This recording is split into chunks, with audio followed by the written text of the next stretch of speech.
ইসলামী bank news top 10। চট্টগ্রামের লোহাগাড়ায় একই জায়গায় তৃতীয় দিন মর্মান্তিক দুর্ঘটনা। এবার বাস মাইক্রোবাস সংঘর্ষে নারী শিশুসহ নিহত 10 জন। প্রিয়জনের সাথে ঈদ উদযাপন শেষে রাজধানীতে ফিরছে মানুষ। লম্বা ছুটির কারণে আজও বাড়ি যাচ্ছেন অনেকে। থাইল্যান্ডে দক্ষিণ এশীয় নেতাদের বিমস্টেক সম্মেলন শুরু। কাল যাচ্ছেন ডক্টর ইউনূস। মোদির সাথে বৈঠকের বিষয়ে এখনও বার্তা দেয়নি ভারত। দেশে উগ্রপন্থার কিছুই ঘটেনি, সেই সুযোগই দেবে না সরকার, বলেছেন উপদেষ্টা জাহাঙ্গীর আলম ও মাহফুজ আলম।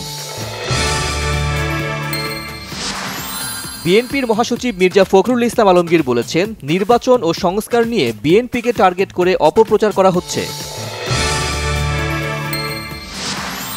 মাকে নিয়ে লন্ডনে পার্কে হাঁটলেন বিএনপির ভারপ্রাপ্ত চেয়ারম্যান তারেক রহমান। সাথে ছিলেন বেগম জিয়ার ব্যক্তিগত চিকিৎসক ডাক্তার জাহিদ। পঞ্চম কিস্তির অর্থ ছাড়ের আগে বিভিন্ন শর্ত পালনের অগ্রগতি পর্যালোচনায় শনিবার ঢাকা আসছে আইএমএফের প্রতিনিধি দল। চলতি মাসে দেশের বিভিন্ন অঞ্চলের উপর দিয়ে তীব্র তাপপ্রবাহ বয়ে যেতে পারে। দিনের তাপমাত্রা 40 ডিগ্রি ছাড়াতে পারে পূর্বাভাস আবহাওয়া অধিদপ্তরের। ফিলিস্তিনের অবরুদ্ধ গাজা ভূখণ্ডে ইসরায়েলি হামলায় আরও 42 ফিলিস্তিনি নিহত, আহত আরও প্রায় 200।